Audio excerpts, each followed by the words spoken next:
어제부터 팔복 강해를 시작했습니다. 이 팔복의 내용은 아주 짧고 단편적인 내용으로 되어 있습니다.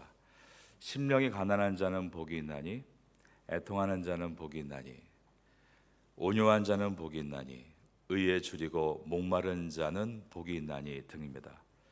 심령이 가난한 자가 복이 있다. 이 팔복의 시작은 팔복의 가르침이 결코 우리가 이해하기 만만치 않으며 세상의 가치관으로 헤아리기 어려운 깊고 오묘한 말씀인 것을 보여줍니다. 심령이 부요한 자가 복이 있나니라고 하신 것이 아니라 심령이 가난한 자가 복이 있다. 애통할 일이 없는 자가 복이 아니라 애통하는 자가 복이 있다라고 하신 것입니다. 오늘 본문의 말씀은 팔복 중에 세 번째 복이 들어 있습니다. 5절에 들어 있습니다. 온유한 자는 복이 있나니 그들이 땅을 기업으로 받을 것이며. 사람들은 이 말씀을 팔복 중에서 가장 이해하기 쉬운 말씀이라고 생각합니다. 그 이유는 온유라는 것을 이 부드러운 것이라고 생각하기 때문입니다. 우리 주변에 부드러운 사람들이 있죠. 안녕하세요. 네네, 고맙습니다. 감사합니다. 온유를 사람의 마음을 얻어낼 수 있는 따뜻한 소통의 기술이라고 생각합니다. 원하는 것을 얻으려면 부드럽게 접근하라. 매출을 올리기 위해 경영 전략으로 온유함이란 단어를 사용합니다. 강사들은 TV에 나와서 온유는 성공을 성취하는 데 필요한 원리라고 코치합니다. 또한 온유를 양보라고 합니다. 5절을 한 번 더 보겠습니다. 온유한 자는 복이 있나니, 그 다음 보니까 그들이 땅을 기업으로 받을 것이며. 이 부분에서 사람들은 이삭의 양보를 떠올립니다. 이삭이 양보했더니 우물이 잘 나오는 더 좋은 땅을 얻을 수 있었다라는 것입니다. 이처럼 온유한 자는 복이 있다. 그 땅을 기업으로 받을 것이다. 이 말씀을 이해하기 쉽다고 생각하는 이유는 온유는 부드러운 것, 인간의 성품과 관련되어 있고, 온유는 양보하는 것, 인간의 도덕과 관련되어 있다라고 생각하기 때문입니다. 그리고 무엇보다 이 말씀이 선을 행하면 보답을 받는다라는 세상이 말하는 인과응보와 잘 맞기 때문입니다. 인과응보란 원인에 대한 결과는 반드시 있다라는 불교 용어로서 불교는 이것을 윤회로 설명합니다. 전생의 선악의 인연이 현생의 길흉화복으로 돌아온다. 이렇게 시간을 길게 느리는 것입니다. 그런데 기독교인들도 이러한 세계관을 따를 때가 있습니다. 미국의 한 기독교 리서치 기관에서 주일 예배를 드리고 나오는 많은 미국 성도들에게 다음과 같은 출구 조사를 한 것입니다.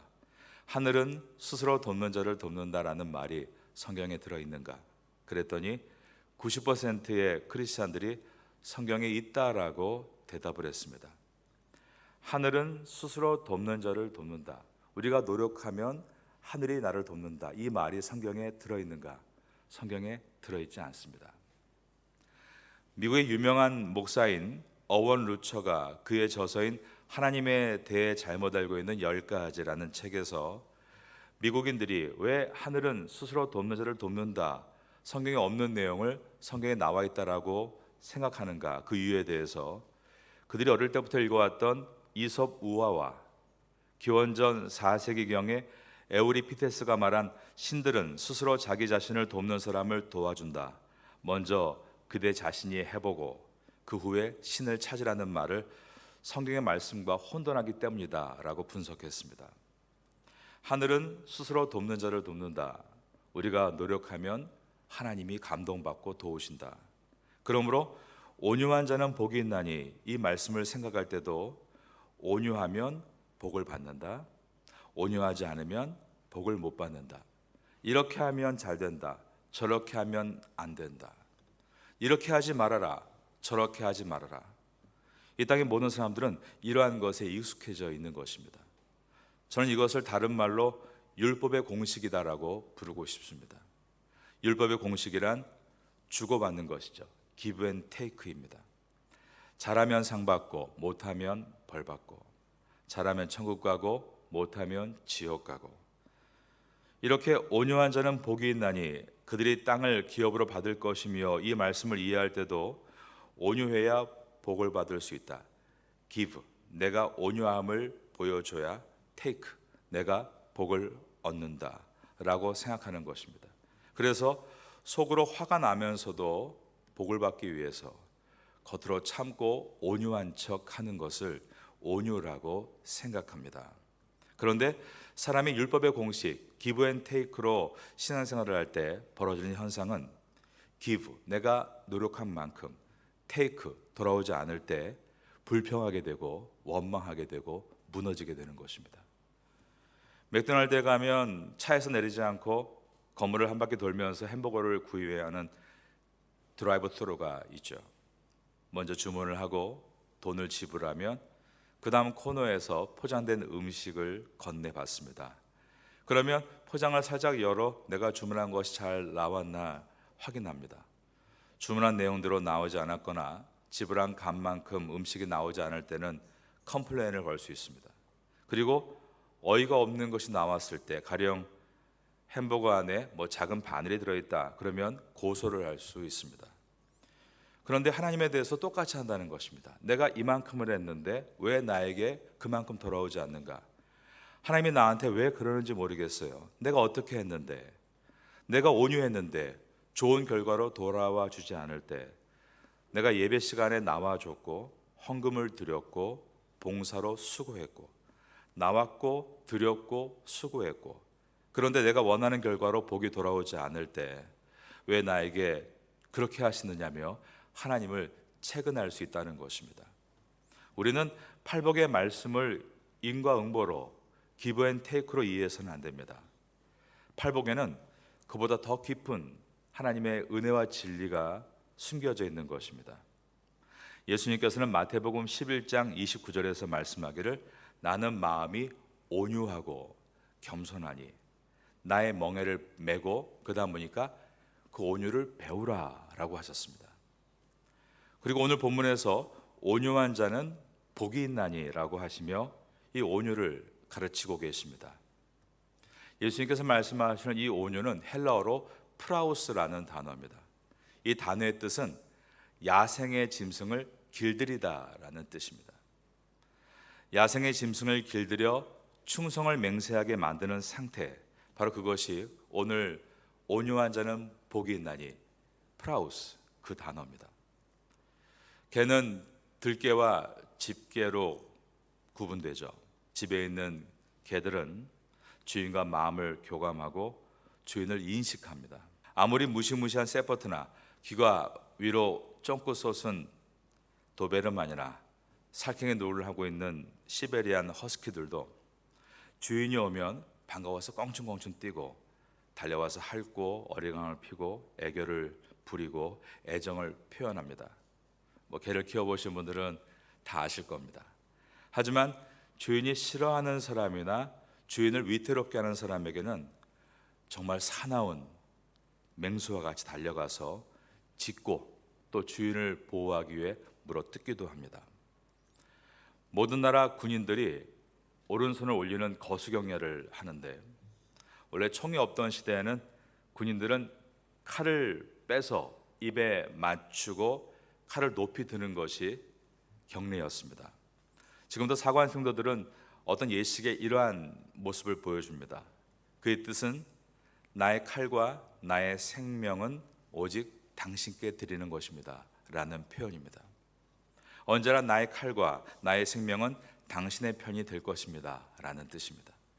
그것이 칼이 없어지면서 총을 쓰게 될 때는 앞에 총 자세로 총구를 위로 세우면서 칼과 똑같은 예식을 하게 됐는데, 똑같은 의미입니다.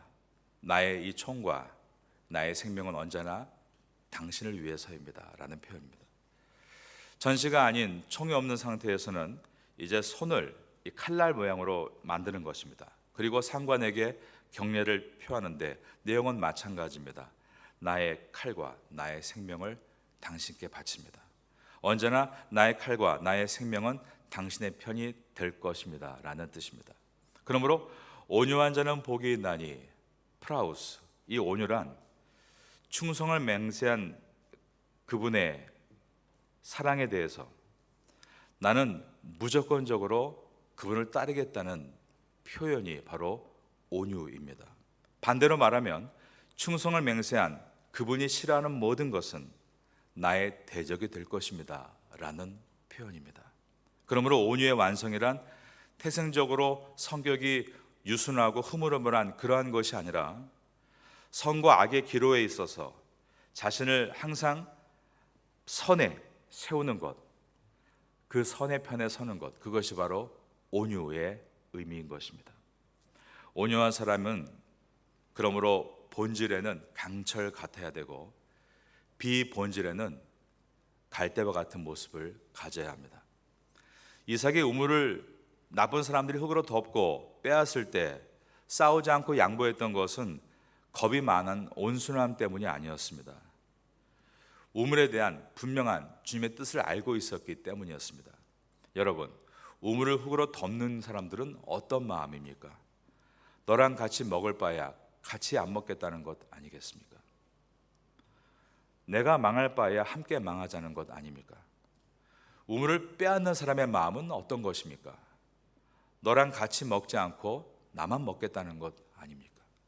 그러나 이삭은 이 우물은 말 그대로 우물, 즉 자가수가 아닌 공용수라는 것, 하나님이 주신 것이라는 것을 알기 때문에, 함께 먹어야 되는 것을 알기 때문에 이 원칙을 지켜나간 것입니다.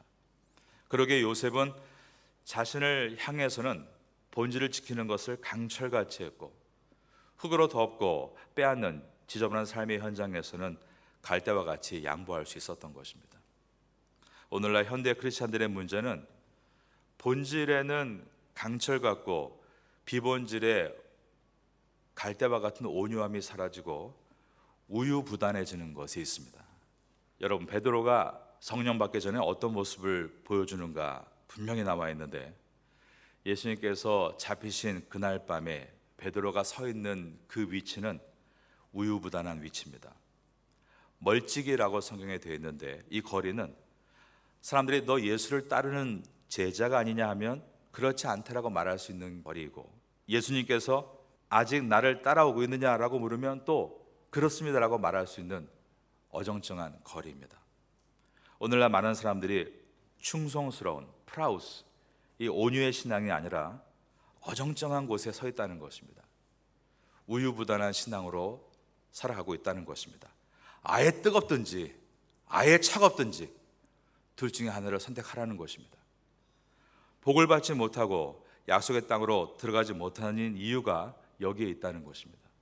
그러므로 참된 온유란 내가 온유함으로 복을 받는다라는 율법의 공식이 아니라, 내가 받은 그 놀라운 은혜와 사랑이 너무 커서 그 십자가의 은혜 앞에서 내가 늘 주님의 편이 되겠습니다라는 은혜의 공식인 것입니다. 참된 온유를 사모하시는 여러분 되시기를 바라겠습니다. 본질에는 철과 같이 강하고 비본질에는 부드러운 참된 온유한 성품을 우리는 사모해야 하는 것입니다. 여러분, 온유, 프라우스가 야생 동물을 길들인다라고 말씀드렸습니다. 나의 거친 생각과 나의 거친 말을 길들이는 것입니다. 나의 거칠고 방종한 나의 생활을 길들이는 것입니다. 나의 잘못된 삐뚤어진 내 시간을 길들이는 것입니다. 예수님은 온유한 자는 복이 있나니 땅을 기업으로 얻을 것이다 라고 말씀하십니다. 이 땅은 이곳에 있는 우리의 부동산이 아니라 천국, 즉 하나님의 나라이고, 그러면 성도가 이 땅에 사는 동안은 무엇인가? 그것은 사람에 끼치는 영향력을 뜻합니다. 온유한 자는 복이 있나니, 다른 말로 바꾼다면 이 땅에서 영향력을 얻게 될 것이다. 온유한 사람은 자신을 갈고 닦는 사람이기에 많은 사람에게 선한 영향력을 끼칠 수 있습니다. 자신에게는 강철같이, 그러나 남에게 온유한 모습을 보일 때 사람들은 감동을 받게 되고 그의 영향력에 들어가게 되는 것입니다. 우리 파타야 선교교회 이곳 태국 땅에서 주변의 많은 사람들에게 정말 선한 영향력을 끼치는 사람들이 많이 있었다라는 말을 듣는 교회가 되면 좋겠습니다. 그 주인공 될 수 있기를 예수님의 이름으로 축원합니다.